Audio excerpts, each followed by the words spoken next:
I guess, hey, y'all, this episode is going to be is a podcast about a podcast. Podcast about my feelings about podcasting, um, and how it has met me at this particular place in my life and in my career. That feels kind of gross, the career, rolling off my tongue, because I don't know that I would call it a career. It may be a culmination of my lived experiences and just where I am in my journey feels better, and how podcasting kind of like has always been there. But that's what this week's episode is about. Finally got there. So let's talk about it.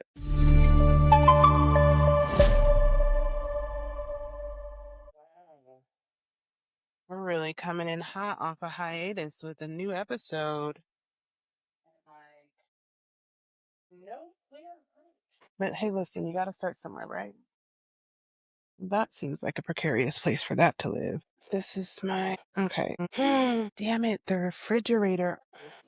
Welcome back. Welcome back to another episode of Ask Me How I Know, the podcast where I let you know exactly how I know that healing is possible, magic is real, and love is the answer. I am your host, Coach Ebony said. I am a transformation and life alchemy coach. I work with Black women who are in new and emerging leadership roles to what do I do? I am a coach, cultural strategist, community organizer, fly ass auntie, and Black woman surviving in this here 2025 version of Earth. We out here, y'all. And if you're new to the show, thank you for tuning in. Something that I always forget to say at the beginning of the show, or maybe altogether, is that you can subscribe to my YouTube channel at Coach Ebony Said. I am at Coach Ebony Said across all socials, mostly active on Instagram and Threads a taste here or there, but at Coach Ebony, Ebony, said, SAID, is where you can find me and my thoughts and musings and ideas and ramblings. And, when I do show up on social media, it's I've had we'll get into that. I've had a kind of challenging relationship with social media at this stage of my becoming and being. And that actually is kind of the topic of today's show as it relates to my recent hiatus from the podcast. I haven't dropped an episode since late February after the passing of my schnoot the poot Avery James, my miniature schnauzer, who has been dearly departed now for a little over a month, 6 weeks or so. I took some time off after my last episode where I was kind of grappling with grief. If you want to go back and listen to that episode, it was an unplanned hiatus. I thought that me recording that episode and really talking about my grief and just how I was feeling and not doing that great was going to help me feel better faster. And as it turns out, my therapist was right. And this shit takes time. Healing is possible, but healing also takes time, and time is not linear. So I have been going through some cycles and identifying some patterns in myself and really making some choices so that I can see different results than I have in past circumstances, because this grief is different from the other ways that I have met grief. And so I had to also meet grief at me, who I am, of the me of today, meet grief and figure out how we were going to do that dance with each other and practice some new surrender. And on top of that, still doing life. Cause the news cycle is wild. And I'm not talking about the 24-hour, I'm just, the world is wild. I don't know that I need to go into super depth of detail about how wild the news has been. I'm definitely not a reporter or a journalist, but so I won't, regurgitate headlines or anything like that. You can scroll on your feed to find all that, child. But what I'm saying is, it's been a wild couple of weeks and I needed a break. So I took one, and we should all be so lucky. I had I took a break from the podcast. I didn't take a break from work. I did not listen to my therapist. I did not take a break from work because I'm in the process, right? Kind of smack dab in the thick of a major event, which is kind of it's about maybe like 50 to 60% of my actual job is curating and executing, producing this particular event every other year, like every 18 months. And this is the second iteration of that event that I'm putting together under some wild conditions of things that have happened in the world. And all of my focus and energy has had to kind of be laser focused and locked in on that when it wasn't focused on me healing and recovering and kind of coming to terms with establishing a new normal without, you know, the schnoodapoo sitting right here by my side, judging me while I yap into the computer screen. You know, it's been pretty wild because I have been grieving, supporting friends, coaching coach partners, staying aware of the implications of community engagement under the current political regime, and attempting to stay sane. And trying to learn some new coping mechanisms, some healthy practices to get through what I am going through as an individual me, and also being responsible to my role in the larger community while staying employed, keeping a roof over my head, you know, calling my mama and handling my physical health. It's just been a fucking lot.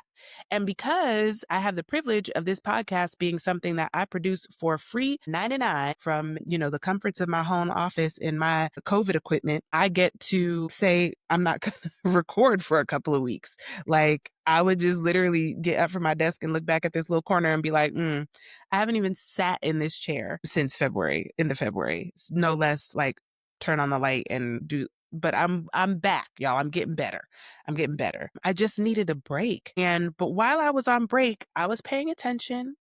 I was still reading and listening and learning and minding and mining information and thinking about how to come back to the podcast. And I had a lot of parts come up about what that would mean and what that looked like. And why am I doing this anyway? And should I go harder? Should I take it more seriously? How can I use this as a tool to help to support my coaching practice and my coach partners? What can I do to focus more energy and attention on the marketing and getting up with my listeners? And how can I, you know, really stretch and focus on my YouTube channel? And uh, I gotta let you know, that's not my priority in doing this. Because this is an ad-free production, I could say what I want. Because my listeners are very niche right now, I feel like I have an audience of folks who know that I am talking to them and then they talk back. And that makes me feel some sense of comfort that I'm not just like yapping into a void here into some abyss or a black hole of like, you know, hope to be seen or made viral, because that's not the intention. So I also felt like it was important for me to pull my shit together so that I could come back and have something to say that's meaningful because I care. I guess while I was listening and watching, something that kept coming up that was kind of, you know, not really sitting well with me is I've seen a lot of commentary. It's one of the things that's like a theme that we see on threads and in social spaces where we talk about podcast bros, right? And there's like these funny memes. There's like the viral video clip of the white dudes who do the like it's like an episode of Cops, but they're going to a breakup dude bro podcast rings. And so, you know, taking podcast mics from white boys, and it's hilarious. I laugh at that. I watch the podcast bros and the manosphere and, you know, see that content. And I don't I'm also really paying attention to how dangerous the manosphere is, how that has influenced what's happening in the current political landscape and what's going on with the economy and different markets and what that means for our future. And there's another potential impending TikTok ban and all these things happening. So I'm paying attention to that. And I also listen to podcasts.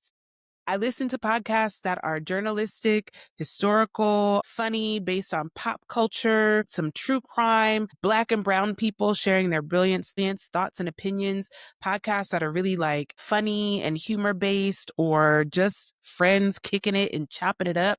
Like have listened to coaching podcasts and I don't really like them because I feel like they are very preachy and teachy and not really talking about the perspective of the actual people who coach as in humanizing themselves as like actual people who fuck up and don't have the full authority on telling you what you ought to do all the time. So that's the place where I saw an opening for myself in podcasting, right? But I've been seeing lately a lot of like influencer commentary where it's like, oh God, Trump should have put the tariffs on podcast mics. And that's funny. It's funny. Aha. Or saying that like we need to take all the mics from the podcast bros, or please don't start another podcast. Whatever you do, don't have a podcast. If you don't have this, if you don't have that, you shouldn't do this and don't start it. And here's the thing. Here's just my thinking about that. And I guess, hey, y'all, this episode is going to be is a podcast about a podcast about my feelings about podcasting, um, and how it has met me at this particular place in my life and in my career.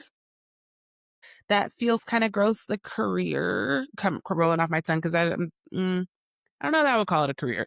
It may be a culmination of my lived experiences and just where I am in my journey feels better, and how podcasting kind of like has always been there. But that's what this week's episode is about. Finally got there. So let's talk about it. I have had a microphone in my hand since since like had to be 6, maybe earlier. I was the talking baby in my family. My mom's and my relatives, I was the talking baby. I was 9 months old. Hi, how you doing? In the grocery store, waving to people. I've been talking for a long time. My whole entire trajectory. I'm one of the girls from school. Ebony talks too much on my progress report. Ebony talks too much in class.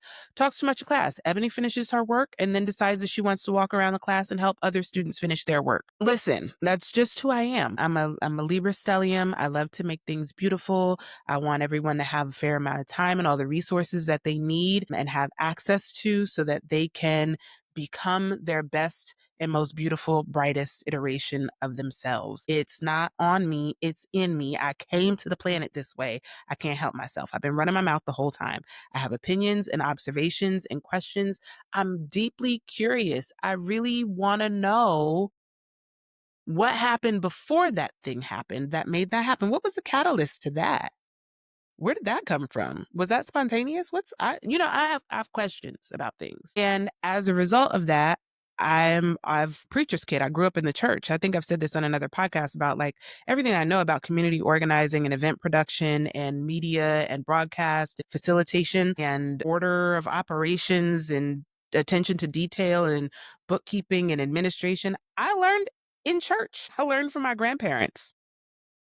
I learned from my grandmother, who was a first lady, and my grandfather, who was a pastor, how to function in community and create spaces where any and everybody felt like they belong and were welcome. I grew up in a home where that was the obligation, and the impetus for our actions and behaviors was to make space for people to feel welcome and to be at home and to have order so that there would not be chaos, so that people could have some guideposts by which to, align themselves, and be directed in a way that like allowed them to have access to, God, really, if we really gonna keep it a buck all the way funky, you know what I mean? So that's who I've always been.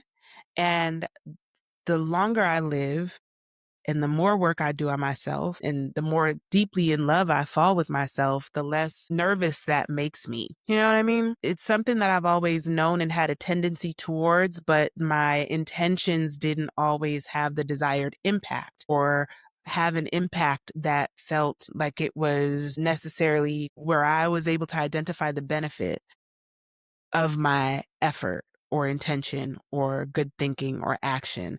And so sometimes that would create this like insecurity in me where I just wasn't sure, like, did I make that up? Did I miss the mark? Did I just not see that? Wasn't that didn't you see that opportunity? It was like so clear to me. How did you miss that? And that really started to, it fed an insecurity in me over years that was sometimes exploited by folks in community leaders, homies that were also haters, colleagues and frenemies, and sometimes friends who just couldn't help themselves but to kind of, be sick of my shit sometimes, like all of the different things. So I would learn these lessons, go back to the drawing board, get a vision, execute.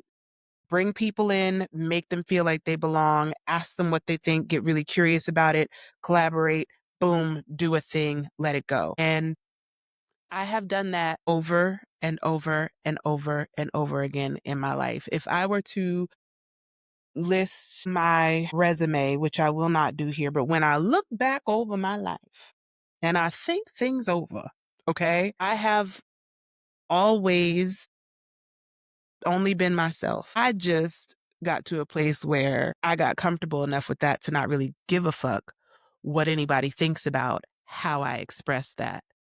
So, why am I telling you this? I'm telling you this because when I was feeling kind of sad and down on myself about taking this, unplanned hiatus with the show, it was like another one of those situations where I was just like, my intention was to create this dynamic podcast where I could show up and be myself and offer tips, tools, and resources on how I got over, how I made it through, in hopes to inspire or spark some alignment and awareness and action for folks who are listening to get really curious about what's going on in their internal world. Because contrary to what the coaching industry wants you to believe, I can't do this work for you. I ain't got the answer, Sway. I can't tell you what you should do. Now, I do have some questions, and I will ask you some questions in hopes that it will shake loose some dust in you to cause you to get really curious and to connect with your higher self, your best version of yourself, your truest manifestation of who you are. And then, it's off to the races. But I'm just a lady who like shows up for like, you know, just a little itty bitty millisecond in the trajectory of your life and can hopefully be a catalyst to whatever is already destined for you. Right. So because I don't really have that same kind of like ego as the boss babes, fix your life, try these 6 steps. This is how you do this. Da, da, da, da. Like I'm telling you right now, I deeply believe in my heart that all of that is bullshit. I don't believe in it. And so because I have an approach to coaching that is about like, how do you get free from the inside out? How do we do that? Let's get curious about where your locks and doors and bars are on your internal system. And then hopefully we can like, come up with an escape plan, strategize, you know what I mean? And get you up out of the, out of that part of life that's making you feel stuck or trapped or not enough or ineffective or unworthy, any of those things. So I figured that a podcast is the best way to talk about that and not be, bound by time and social media apps and things like that. And then it's just something that exists in the world. So that's why Ask Me How I Know came about. And it's like I was talking about the podcast at my lay, and my padrino was like, "Oh, she has this podcast. What's it called? It's called Ask Me How I Know." And one of my godbrothers was like, "So you mean I could just like ask you anything and you give me the answer?" And I'm like, "No." That's not what it means at all. It means ask me how I know that healing is possible, magic is real, and love is the answer. And I feel like that essence and that blessing and that medicine that is in me to be able to really walk in the belief of that, combined with your curiosity and will to be transformed, kind of makes this really magical thing happen. But I can't do it like it's not a parlor trick, right? It's not like a card trick. I can't do it to scale in a way that's like I'm selling $5 subscriptions. And I've tried that a million times where it's like, oh, I'm going to monetize my Substack. Well, yes, I'm also like really living my life authentically, working a full time job, running a coaching practice, actively healing, staying engaged, relocating, doing all the things that I have been doing for the past 5 years. And I don't have the stick to itiveness of like churning out a weekly Substack post. But when I am called to by the muse to sit down and write an essay or a post, it's fucking beautiful. And I post it and I give it away. And if you are someone who would like to support my ability to take reprise from my responsibilities for long enough to sit and write and edit and publish a Substack, oh my God, thank you so much. I deeply appreciate that. But marketing that as an exchange of goods and service is not something that I have the capacity to do. So I podcast. I talk about it. I don't know. And it exists, right? Now it's in the world. It exists someplace. So it's documented. It's here and that matters. But like the I'm really exploring like the capitalist urge to make money, to make monetize everything. And this is coming from someone who has a deeply held belief that like if you want to bless a Black woman, give her money. That's it. If you want a Black woman to make community, build a house, create some safety, money, okay? That's how you do it. And also like the idea of working that like again that capitalist exchange of goods and services to scale, selling widgets. Like I don't feel like I can sell coaching like cupcakes. It just doesn't translate that way for me. And I free myself by relieving myself of the responsibility of thinking that I'm supposed to come up with a way that in which to do that. Like y'all can have it. Y'all can have it. Even like if I had a sponsor, if I had sponsors, what would the episodes have been like, child, if over the past 6 weeks that I've been on this little hiatus getting myself together, if I had to record, had to produce an episode. I mean, like, what is the number that a company would have to pay me that would have made me be like, yeah, I'm going to get in there. I'm going to record and do all the other things that I have to do. Like, it's not that math isn't math. And I'm really not interested in doing the math on what that would be right now. So I kind of like it easy like this. I like being able to sit in the chair and turn on the camera and run my mouth.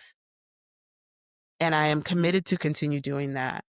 And also, I know I have to honor myself and my energy and take breaks. I'm a projector in human design. So I got to rest before I got to rest before I do the work. I got to like rest up in advance for the work and then take a break after the work is done. And maybe sometimes take a nap in the middle of the day. When you think I'm supposed to be working, I got to go sit down someplace and rest my eyes in the corner and just chill. And you might be like that too. And what I'm saying is, if you are, you're not lazy. Everything that I just described to y'all, which is literally kind of like scratching the tip of the iceberg of what I do, capital D do, I still have a gremlin part that wants to tell me that I'm lazy whenever I feel tired. Whenever I say I need to stare into the void for a moment and collect my shit, and that moment might be 15 minutes, it might be a whole weekend. But all this other noise says like, you're lazy. Are you depressed? Don't, you know what I mean? Like it kind of creeps in like this little monster. And it's like, no, I need to recharge. The pace at which the world is moving is not sustainable. The expectations on me are unnatural to my human existence. My body is weary. I'm sad. I need sunlight. It was the tail end of winter and I was vitamin D deficient. Also, I don't need a fucking reason, right? So taking some time to talk myself through some of the things that were coming up that were making me feel some kind of way for taking a break from something that I'm doing for free that is largely therapeutic and a free service and offering that I pay money to be able to put into the world is nuts. That's insane. But that's capitalism telling me that I'm lazy for taking a break from volunteering my services and also expressing myself creatively and professionally, whatever. But then I call myself lazy because I didn't do it for 6 weeks after I had to put my dog down. That's nuts. That's so crazy. But it made me look at all the other places in my life because, pattern recognition is a thing. And it made me look at the other places in my life where I do that. And it's, though I often say, sometimes the way you do one thing is the way you do everything. So I go up, I go hard. You know what I mean? Take what's mine. I'm a star. And I slay. All that. And I slay. So, like, yeah, that's just this part of my process, how we get here, how we get shit done. So, yeah, man, it's a wild time. It's a wild time. I don't think that the answer is telling people that they shouldn't have podcasts, though. Like, I listen to podcasts that are produced, that have production teams with researchers and journalists and whole crews and writing rooms and large major sponsors and like huge tens of thousands, huge platforms with tens of thousands of followers. And I love them. I'm a huge fan. I'm a huge fan. I listen to podcasts, I wouldn't say religiously, but faithfully. I am a dedicated listener and fan of my favorite podcasts. I love Radio Lab. I love This American Life. I love The Read. I love The Friend Zone. I listen to Getting Grown. I recently, all of a sudden, I'm drawing a blank. I like the work with Byron Katie. Sometimes it's a little sad and depressing, but I listen to it anyway. I love Don't Call Me White Girl. Shout out to Damona, right? Like, I love it. I have recently I'm a new subscriber to the Grits and Eggs podcast, and Deontay Kyle is very intriguing as a host. I really love their show clips. I feel like I need to go back to the beginning because I kind of feel like I walked into like a kickback. Like, as a new listener, I feel like I walked into a kickback and I don't know nobody yet. So like, I'm not gonna, if it was like a cipher, I don't know that I would hit the blunt because we smoke girl blunts. You know what I mean? Like, or I just don't want that. You know what I mean? I'm new here. I'm new there, but I dig it so far. It's a vibe. You know what I mean? So I listen to these podcasts. I think they're great. This is not my first podcast. I learn something new every week that I produce a show, that I record it and then edit it and upload it. Learn something new about design and get to use my creative muscles for when I create my YouTube cards. So it's like a whole process that I go through. Would it be maybe easier with a producer and sponsors and things like that? Sure. Or money would be a greater incentive. But again, like, the amount of money I would need to reduce the stress that I have in trying to work through my humanity, work beyond the edges of my human capacity is not I don't know that I'm interested in the virality that would come along with that. So I kind of like hanging out on my corner of the internet right now. But I do think that it is important for people to make podcasts for the sake of conversation in the heart of human interaction.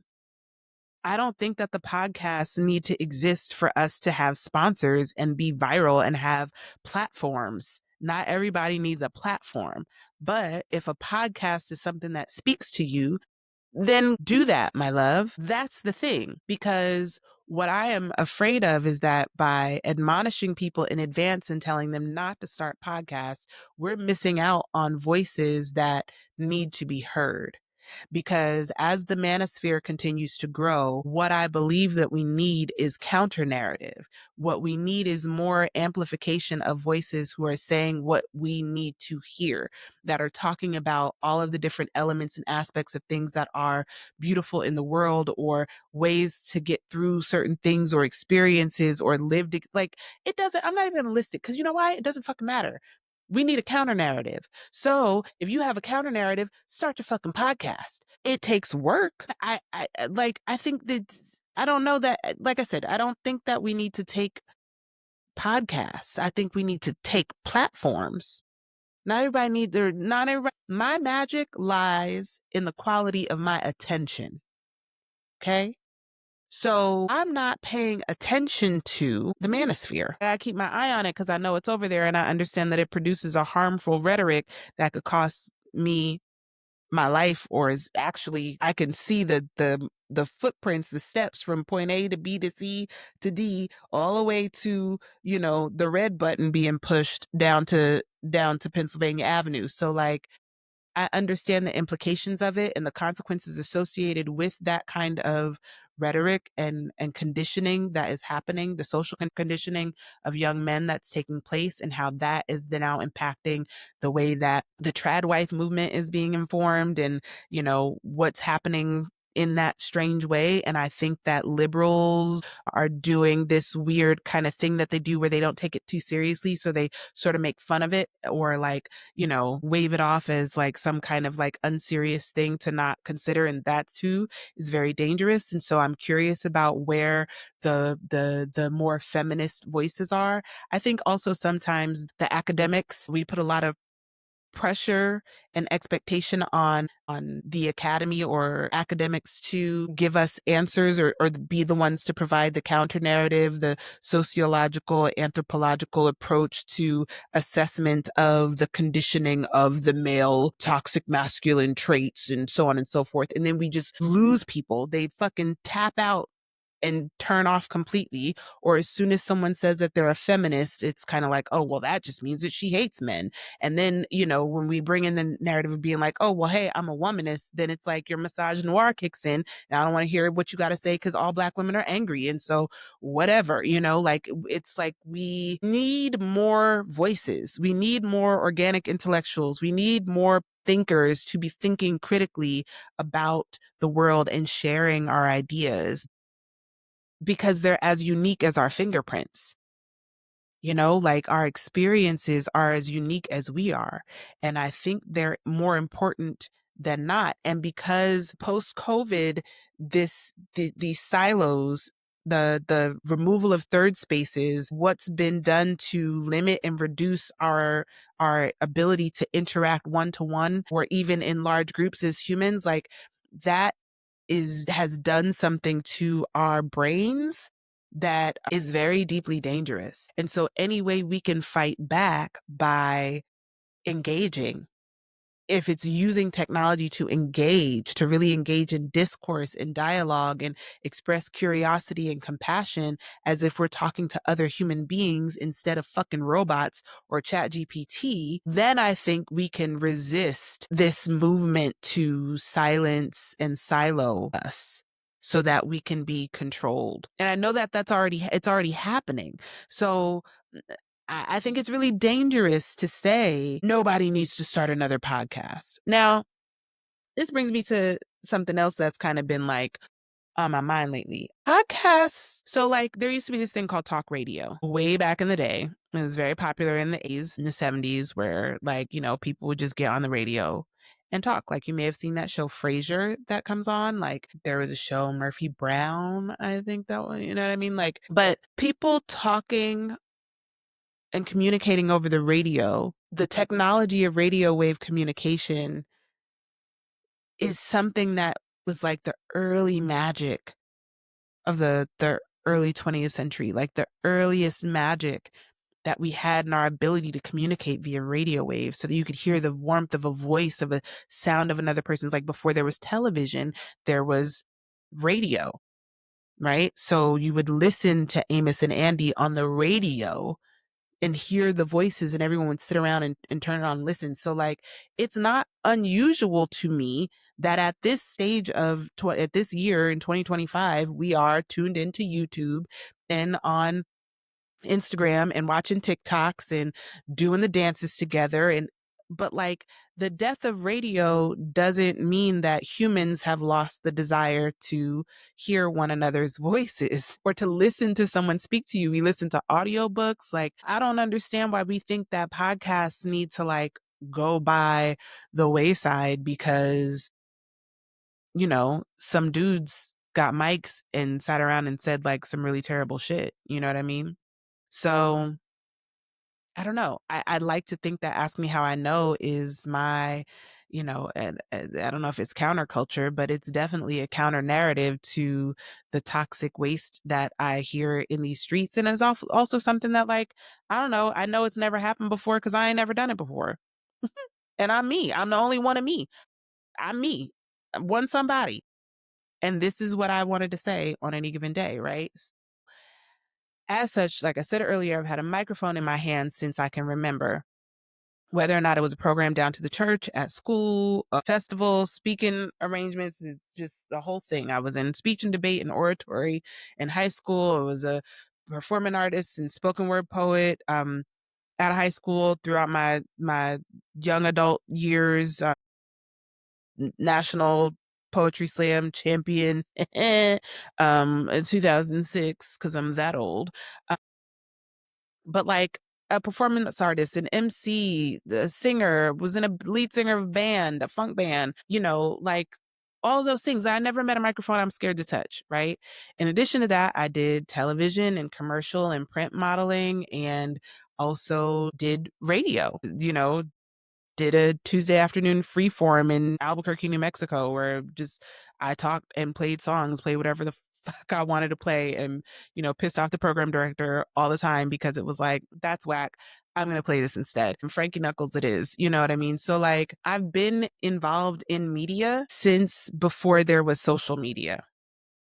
So I had some more parts that showed up because remember, I've been the grief gremlin has been riding me for about the past 6 weeks. So now it's springtime. We back outside. I got my toes done. I got my red nails on. We out here, period. Okay. And I have some upcoming travel coming up for work. Things are kind of kicking it into high gear. Springtime, summertime is popping out in Charlotte. All right. And so I came across this event coming up called Black Girls in Media.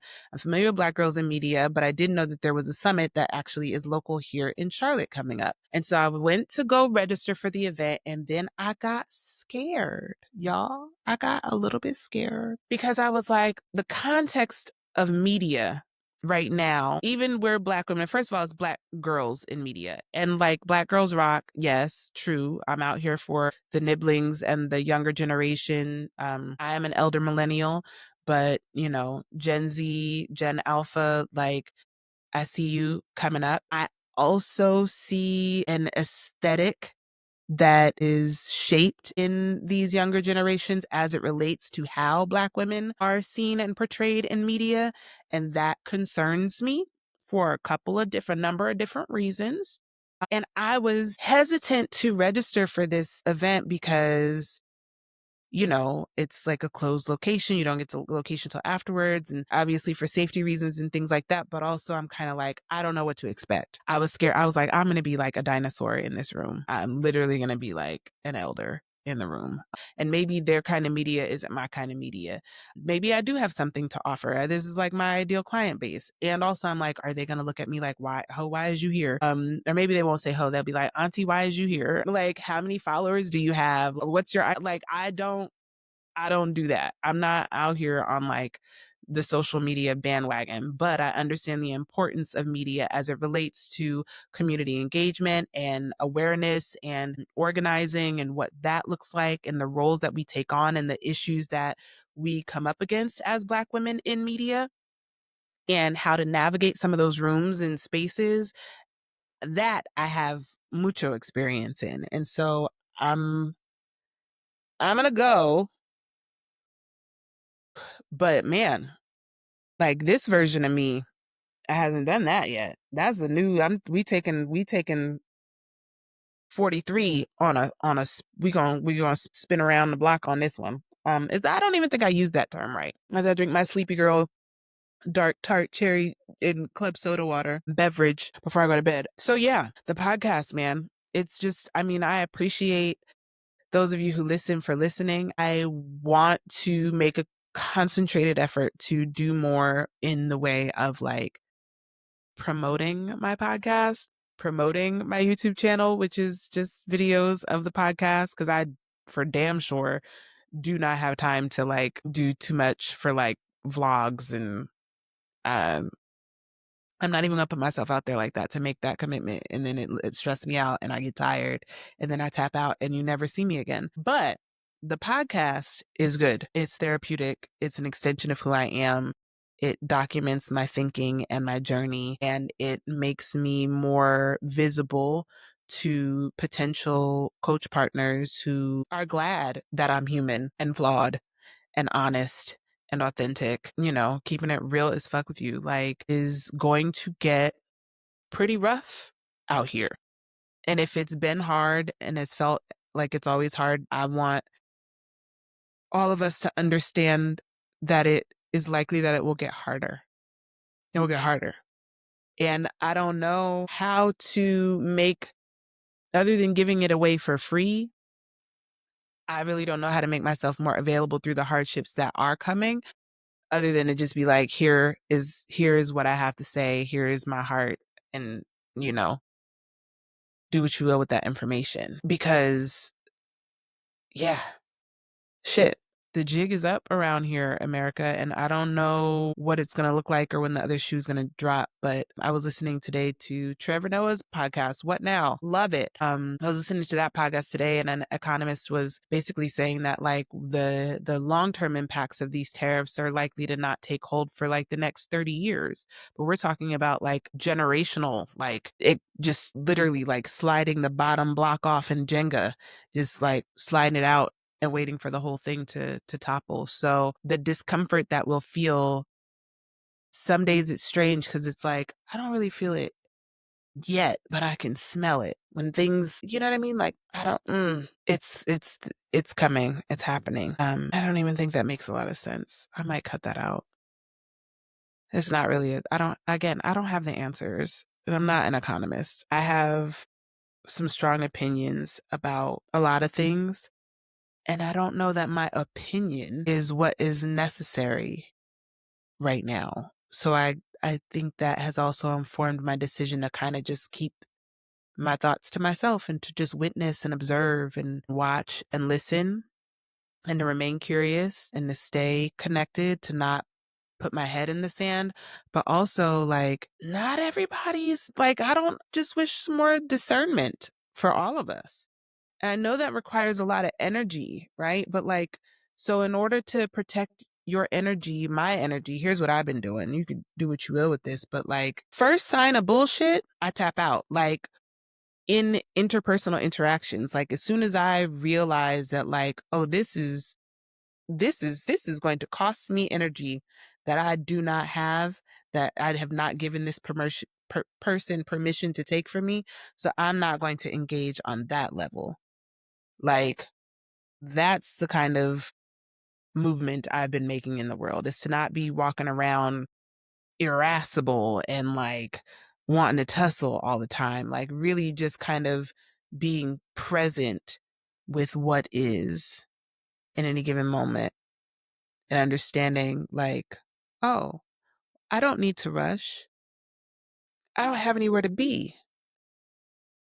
I would have places I would rather be, sure. But there's no reason for me to be anxious and angry, or let someone pull me up out of myself. When we say that we're protecting our peace, it's careful to not isolate in that protection, right? Like, protecting your peace means being able to go out into the world and interact with folks, with the public, with people, and still hold your peace inside you, so that whatever is happening, you know what I mean, out there isn't rocking your boat in here. That helps to preserve your energy, because you can remain still in the midst of the storm. That's what that means. And so cultivating that level of peace requires a certain type of patience and presence that you have to practice, right? So there are these other characteristics of self-guided, self-leadership, self-energy, that are not the 8 C's that I talk about, but these 5 P's: presence, patience, persistence, practice, and playfulness, right? So being able to tap into these characteristics and these traits and these practices at this time has been major in keeping my peace protected. You need some boundaries, sure. But I've said this before, boundaries, the boundaries are equal representation or a representation. The strength of a boundary, let me say this. The strength of a boundary is relative to the value of the thing it's protecting, because they don't keep the Hope Diamond behind a chain link fence. So if you believe yourself, if you love yourself to the invaluable, priceless level of beyond the Hope Diamond, even more precious and rare than that, stolen from Africa, what kind of boundary do you have to protect it? Who has access? How did they earn access to you? Right? What is the protocol? How often do you change the codes? Do you let the people know the code's gonna change? Who do you call into that meeting? Who's brought into that convening to say, hey y'all, there's been an upgrade around here. And so these boundaries look like this to access, right?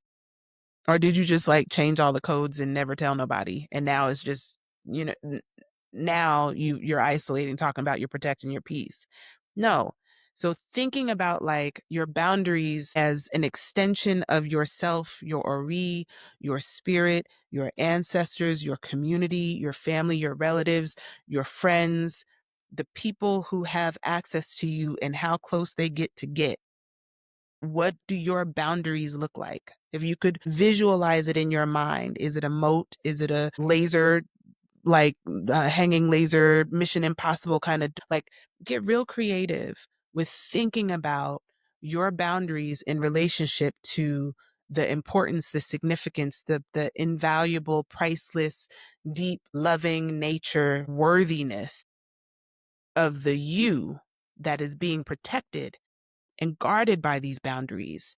And you, as the CEO of your you-ness in your full self energy, getting to be the person who delegates and dictates and designates who has access, how you get access, how you lose access, and what happens if you attempt to cross without permission. That's a boundary. While that is set up, then you get to the business of cultivating the peace through practice and persistence and cultivating presence and being playful and also patient. Because again, as I said at the beginning, healing takes time, right? So I guess that is my word. That is what I'm doing. I am cultivating, I'm nurturing my peace. I'm practicing my P's, minding my P's and Q's, okay? And being over here, being the best version of myself I can be, and being very gentle and kind and healing. And so I guess I'm back from my break for the foreseeable future. I do have some travel coming up, so I'm going to try to get some things prepped so that I can be on the front side of my publication or my drop schedule. But again, ain't nobody paying me to be here. This is a gift. I try to be consistent and y'all ain't tripping. It wasn't like nobody was like, where's the new episodes, bitch? Y'all don't care. It's fine. This is all, something that I made up in my head any damn way. But we deserve to see ourselves elevated. We deserve, like, it is okay for me to be able to have this as a form of creative expression. Like, tell your story, Black girl. Black women, tell your story without fear of judgment or ridicule. Fuck them people. Like, if them dudes can sit on somebody's couch in a podcast studio, breathing hot air and drinking Celsius, talking about, who's making whatever they talk about, sandwiches and cold plunges and whatever the fuck, like, they're not smart. They're not, they're not better than you. They don't control you. They don't dictate anything that is true about you. And there are other people in the world who are really looking to connect on a human level, nuanced conversations about complex issues, or just to hear how the hell somebody else's day was. My homegirl Megan told me, she was like, I want the podcast where somebody is being interviewed who doesn't have a book to sell, isn't super famous, isn't an expert, but it's just like, hey, on today's show, we're going to be interviewing Megan, who scream cried in her car in the parking lot at Trader Joe's. Megan, tell us about your day. Like, that's the kind of shit. This is what we want to see. You know what I mean? Like, I don't need I don't need like earth-shattering, bomb-dropping perspectives and opinions and ideals. Like, I just need to hear humans being humans. Be like, wow, that human is interesting. Wow, I never thought about that. I really like the way that human said that. That is an interesting human's voice. I wonder what that human looks like. I might go look at that on YouTube later. I didn't even know that this show had a video version. Like, whatever. Get into it. But you have options. You have options. The last thing I was going to say is that I was reading, doing some spiritual work, looking through a journal that I hadn't looked at in a very long time, and came across in the same book of prayers, a notepad with my prayers and songs written in it. I found like all of this work that I had done around like my identification as a peculiar person, how I identify as peculiar, but I was called peculiar by my grandmother when I was born. First time my grandmother saw me, I was maybe 3 days old, I think. And she looked at me and said to my mom, what a peculiar looking baby. And my mom got butthurt about it and didn't speak to my grandmother for like a week. She was so hurt because my grandmother had called her baby peculiar. And my mom has told me that story for my whole life. And now my grandmother was my girl, okay? My girl down, okay? Still to this day, Reverend Camilla Brown Fowler, e-bike, okay? All day, every day. Still 10 toes with this one. But I always loved that story because I'm like, well, I mean, maybe I was kind of funny looking. I mean, I was a funny looking baby. I was peculiar, whatever. But in my adult life, I was like, but what does peculiar mean? And I did this whole thing where I was like, I'm going to completely change my business model to when people are like, what do you do? I'm going to want to say like, I coach peculiar people. It's life coaching for peculiar people. But what does peculiar mean? First of all, the definition, my grandmother, what she wasn't is wrong though. Designating a star or galaxy with special properties that deviate from others of its spectral type or galaxy class. Okay. A star or galaxy with special properties that deviate from others of its spectral type or galaxy class. Like, we don't even know what box to put you in, but you were supposed to be with them, but you don't look like them, you don't shine like them, you don't act like them, but that's the closest we can put you is over there. Peculiarity, peculiar, distinctive in nature or character from others, period.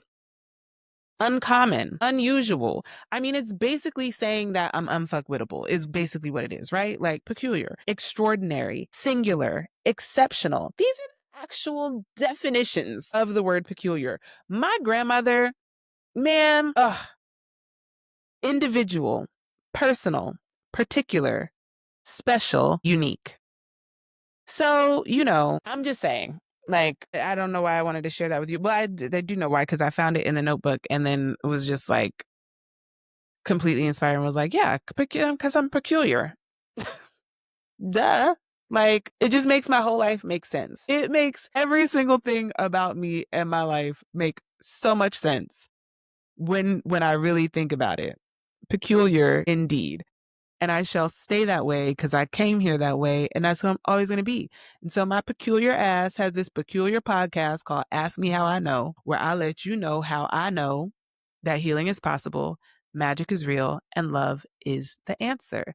And this has been this week's episode on why I have a podcast. And you should start one too. If you have something to say, don't matter if nobody listens to it. You should just practice because I don't know. It can be kind of liberating. For all my yappers out there, let's keep talking, y'all. It's a gift of our humanity. Our language is one of the things that makes us especially dynamic. Our language, our skill, our ability to communicate in this way verbally, coupled with the technology of these phones and these cameras and these apps and these systems, let's go ahead and take advantage of them for as long as they work. Because if the grid blows and we got to go back to AM radio waves, somebody's going to have to get on there and say something. So shit, you might as well brush up your chops. You know what I mean? I love you very much. Thank you so much for listening. Until next time, you continue to be light and shine. Peace.